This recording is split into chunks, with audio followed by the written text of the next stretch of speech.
Hi, my name is Ron Lehman. I'm from the Faux School in Frederick, Maryland. I teach painting classes and do commission projects all over the country, but today I'm going to show you a Carrara marble sample. So let's get our tools, let's get our materials, and let's get started. Okay, so the first thing we've done to get ready for our Carrara marble is I've base coated this surface with a white eggshell enamel. White because the Carrara is a white marble, so we want a white background. Eggshell because I want the paint to slip and slide and move over the surface. If flat's too absorbent, it pulls the glaze, it holds the glaze. Semi-gloss is too slick, it slides over too much, I have less control. Eggshell, I have just the right amount of control. Now the other thing is I like to have as a reference photo from time to time when I'm painting marbles. So I have my trusty book, Identifying Marble, with just about every variety of marble known to man. And in here is our white Carrara. Right here is white vein Carrara. Get that up there so you can see it. Okay? So, white vein Carrara can be very simple. It can have a few black spots, or the minerals, which are black mica. It can be totally white, and even some veining. So you see it all over the place. The most common place, not the most common place,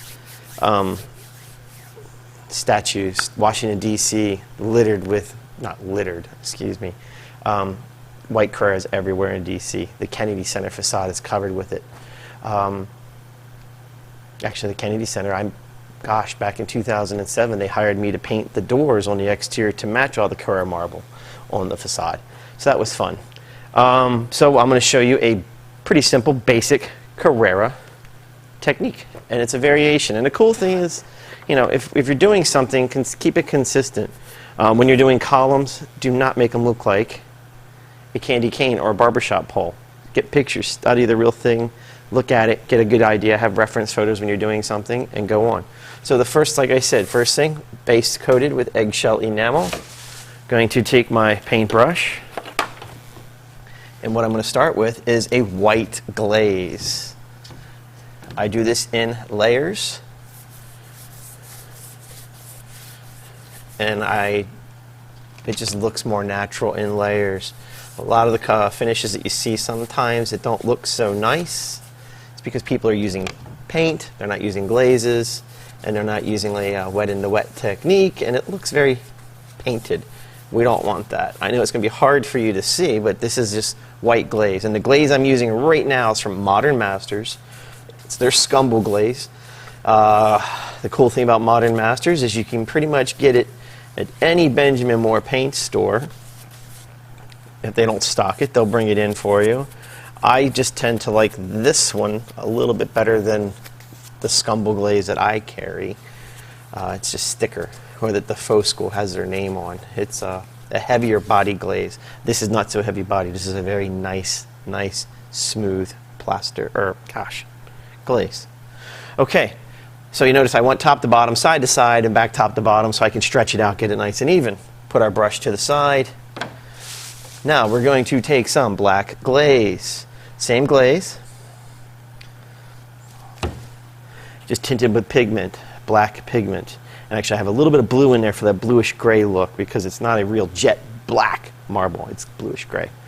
And again, it's the Modern Masters. You tint it with pigment, not paint, because paint will make it very opaque and it'll dry very quickly, where the pigment's going to give you a nice semi-transparent color. So what I'm going to do is my natural seawool sponge, and I'm going to dampen this in water and be right back. Okay, sorry about that. So I took my sea sponge and I had to dampen it. You want to dampen it. It's a natural wool sea sponge, okay? The little sponge like this is about $15, but it's a quality sponge. This isn't one of those little tiny things from the paint store, the arts and crafts store. And I actually made a mistake when I bought this last batch, and they were a little small, so that's why I'm using them for my samples right now. I usually like to get them, 10 to 12 inches. So they're great. But dampen it, and I'm going to use the flat side, the cut side, okay? So I took my glaze, and I put it on a paper plate. I'm going to just load it, offload on the X side of the plate, and I'm going to just start putting in some background pattern. That's simple. Now I'm going to take this very thin piece of plastic. It's clear. There's no color on the plastic. There's no ink on the plastic because I don't want it to transfer to my surface. I'm going to wad it up. I'm going to start breaking it up even more because I don't want to see how I just did that. I'm going to leave some areas heavy, and you see I'm kind of grabbing it here, pushing it there.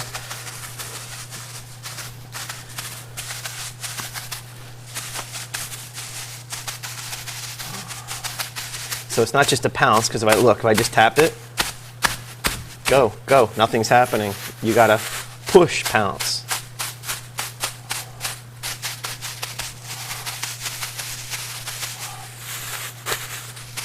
Don't worry, it'll wash off. It's not a big deal. So let's say I want a little bit more. Kind of just some areas here and there, not a lot. Just want some more interest here and there. If we go too light when we do our final overglaze, it's going to be all washed out. Okay, there we go. Badger brush. This is the 3-inch wide, triple row, silver tip, because it's silver tip, meaning it comes from the more mature badger. They don't hurt the badgers, they just shave them. No big deal. Nobody gets hurt. What I'm going to do is kind of stipple this out a little bit more so I have a variation in texture. I'm on some big stuff, some little stuff. I'm going all over. See, I'm back and forth. Not going to hurt the brush. You might get a couple hairs here and there, no big deal. Then with a very light touch, I'm going to go over this thing. I'm holding the brush straight to the canvas. I'm not not the canvas, the sample. I'm not laying it on the side. If I lay it on the side, I'm going to get scratch marks. So I'm just going to come in here now. Let's make this nice and cloudy all over the place. And as soon as we soften it, we're going to be ready to do our veining. Now, you could leave this as it is for a super simple, easy finish. It's a very soft marble. What's this? Oh, it's on that. Okay. All right. So, for veining, super sophisticated technique, or material, I should say. We're going to go old school, meaning we're going to use beer. So what I have here in this cup is black pigment.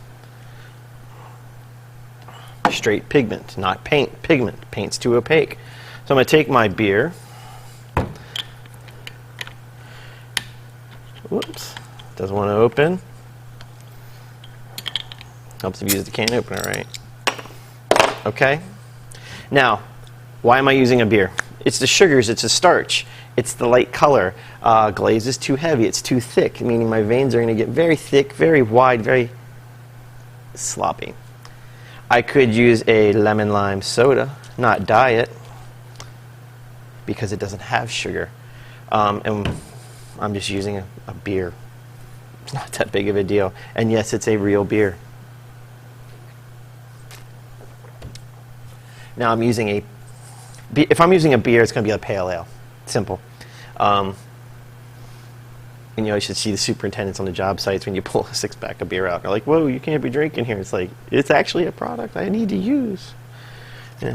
Anyway, okay. Oh, and if you're curious, the beer is from the guys over at Flying Dog. They are very nice to me over the years. I've done some painting for them on and off. I did the brew house. I did a really cool chevron pattern in the hallway. So, you support local. So the brush I'm going to use is a number 6 red sable. Let me show here in a close-up. Pencil liner. This is not your normal number 6 from the arts and crafts store. This actually comes from a company over in England that has been making this pencil liner this exact same way. Well, let's see. For at least, well, since the late 1800s. I'd have to go check and see. And they hand make them. And the reason this is a more for the English style of marbling. You'll see a lot of other guys and other people that do more of a French style or a Dutch style, and they tend to use different types of brushes. It's a different look, different style. It's just what the client wants and what you feel like comfortable doing. So, got my beer and my pigment mixed up. Getting a little test over here, see what we look like color-wise, if I need some more pigment. All right, so how am I going to hold this? Here's my hand, like so. I'm going to put the brush right here, like this. See that? There we go. So I can twirl it, so this finger's just kind of here in case I need it. Now I'm going to hold it way in the back, and if I need to, I can come all the way to the front. So let's get started. Now what we don't want to do is, certain marbles have certain rules as far as veining goes. Study the marble. Carrara doesn't make these X's. It doesn't make Y's. It doesn't make Z's. Doesn't make lightning bolts. You may find them once in a while, but when you find them, what you're going to find if the veins cross, they're going to be different intensity, different thickness, different color, because it just could be somewhere down in the marble. But 90%, not 90% of the time, a lot of the time, probably 95, 99% of the time, because Carrara is limestone, and what happens is, as the spring water or the waters underneath push the minerals and the mica, the black mica, through the soil, through the softest part of the limestone, that's how the veins are formed. So it just unless the marble actually, well, it's not, it doesn't crack. If it cracks, it doesn't just go back together. So there's limestone is very porous. It has openings here in it, and as the water washes the black mica particles down through the limestone, that's how your veins are formed. So very seldom think of like tubes or straws going through the little tubes or straws going through the limestone, and that's how it forms. So they don't really cross because it just pours pretty much kind of straight through. And when they install the marble, they always install it with an angle. So the veins don't go up and down or side to side. They typically go at a nice pattern. But we're just going to kind of do something a little fun here. Let's just get started. So let's put one in here, and I'm going to use just the tip of this brush to get started. And every so often I'm going to bounce it. Hey, bring it down. Okay, badger brush. Actually, I want to let that sit just a pinch. I don't want to get too fast into it. So I'm going to go across to cross because that's how the water washes the minerals down, and I'm going to go back and forth to soften it out. Here, let's do some, what else here? Let's see. Put a little guy here.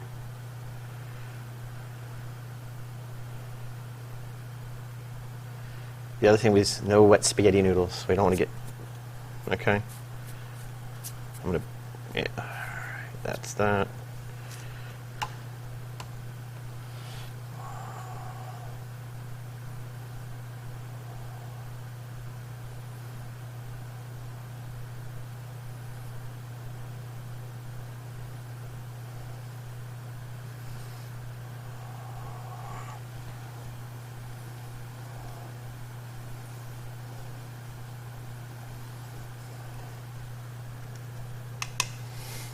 Okay, let's put one here. Let's go this way off of you.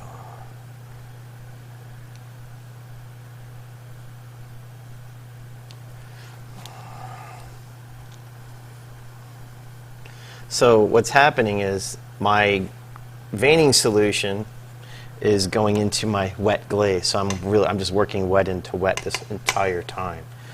So that's kind of what we're going for here. So I'm going to try to keep talking, not bore you with rambling nonsense, because this doesn't happen too quickly. But you see I have a couple images over here that I'm looking at that of real marble. Let's see, we'll put another guy. Let's put one here. Go right through.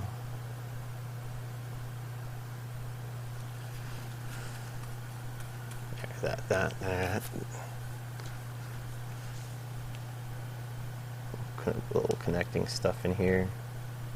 Yeah. All right, let's keep moving along. So now what I'm going to do is connect. So when I'm connecting these, I'm looking for, and actually this could be a little bit better here. If a vein's going to drop from here down, it's going to come from this piece of sediment that I've created that's already dangling down. It's not going to come from the high point because, as like again, remember limestone, soft, porous. Minerals are being pushed through. As they're being pushed through, they're looking for the softest point, which is usually the lowest point of the vein. So here's the lowest point of this guy, and it's going to connect to the highest point of this guy.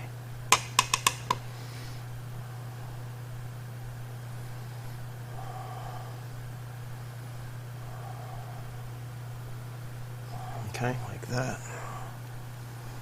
And again, it's always across, not back and forth. You go back and forth, you're going to make big, fat, sloppy veins. We don't want big, fat, sloppy veins.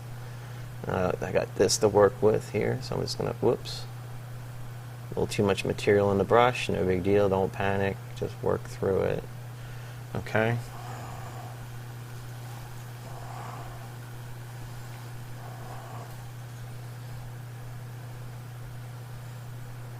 Okay, that's that. Let's redo that a little bit.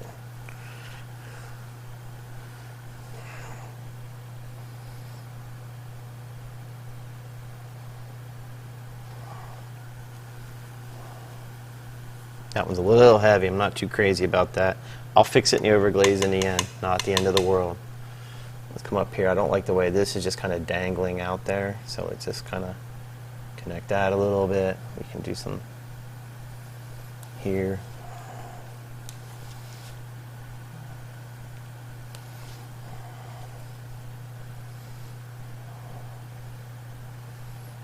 Kind of just do something with this. I don't like this either. I think that'll actually just fix this whole guy. Let's make him a little bit heavier.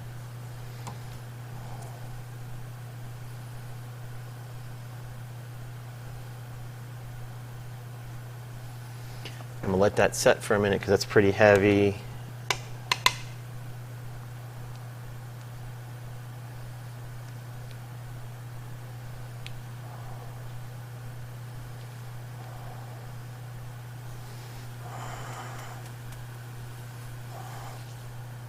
I really don't like this one at all. It's going to fight me.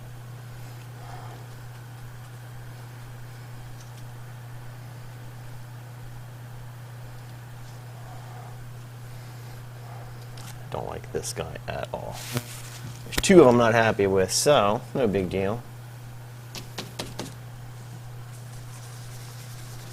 Haha, magic eraser.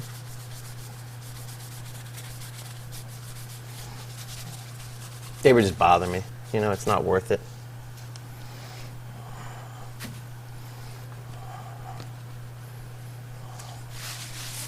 It's the beauty of the material.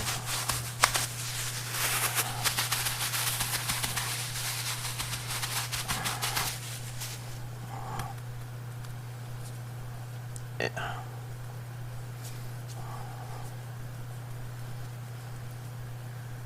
Now we can go. Okay. No, they won't bother me so much. Sorry. Bring you... Where were we here? Let's bring this guy. Go back thin. Just careful not to go too heavy.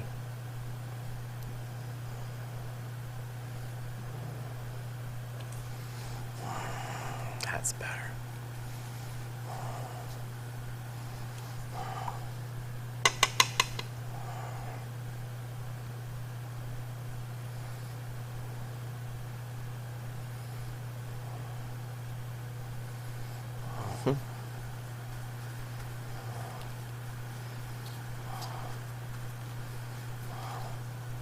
Some of these are just a little heavy yet. They're still too thick. I'm just going to break them up a little bit more. I'm not happy with some of these. I'm not used to working at this angle. I like to be more directly on it. So I don't want to put my back in front of it though.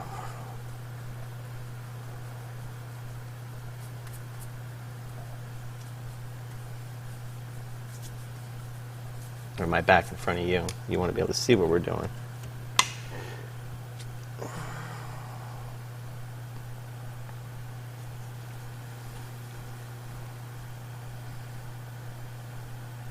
There we go.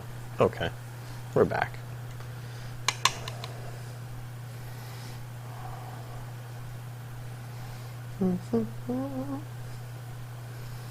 This guy's a little faint. It's fine. Actually, we don't need too many more. It's not. We don't want it too busy. Let's see. Okay, so I want them parallel. That would look kind of odd. That wouldn't look quite right. We could put one right through here.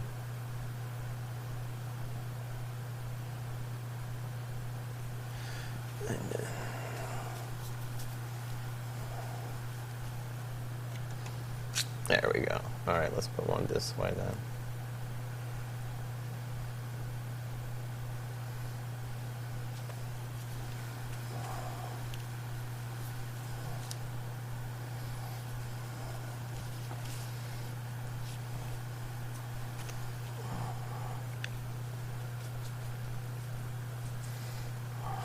Okay, that's good enough, I guess, for this. I mean, it could use a little something up here. Where can we put something? It's like, you got to be careful. Like this one kind of threw my whole piece off a little bit. I should have taken the time to map it out just a little bit better, but no big deal. We'll fix it when we do the overglaze.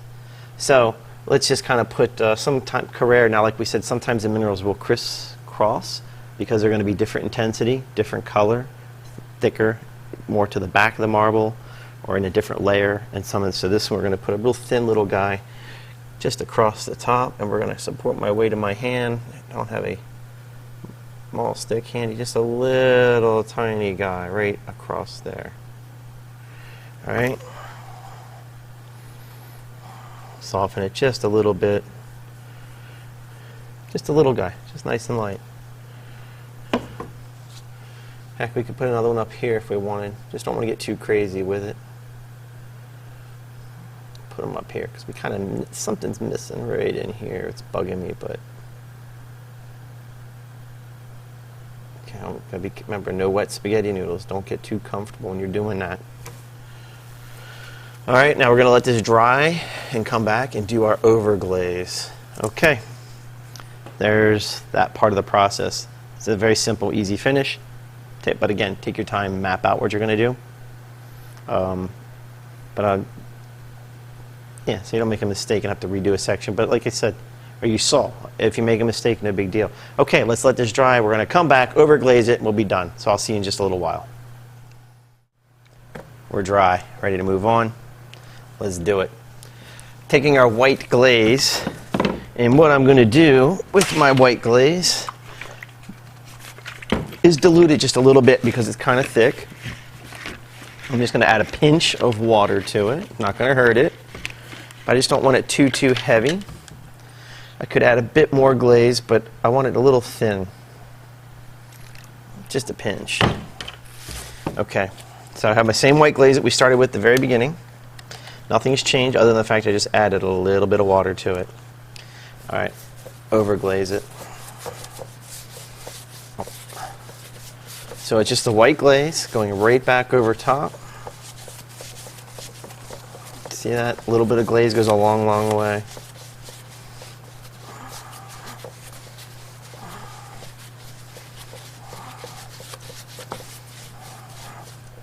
Actually, it's still a little heavy.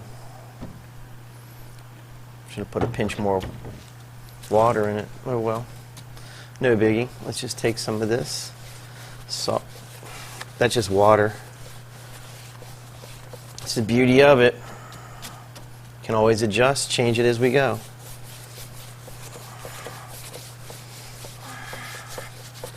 Okay.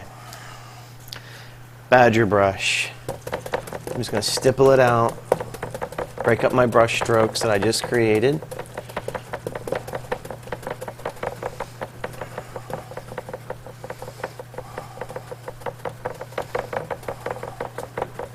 And let's just soften it all up. So now it looks like our veins are in the marble, not on the surface. We have a very soft Carrere marble. And if I wanted to, I could rework a few veins. It's just, you know, but I want, for what this sample is going to be for this client, very soft, subtle, because there's going to be a lot of it. So this is going to be the backdrop to something else. Okay, we can peel our tape.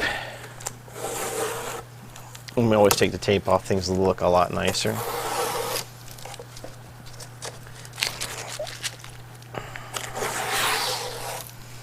And if you're curious what I'm using today for samples, this is just masonite because I have to ship these.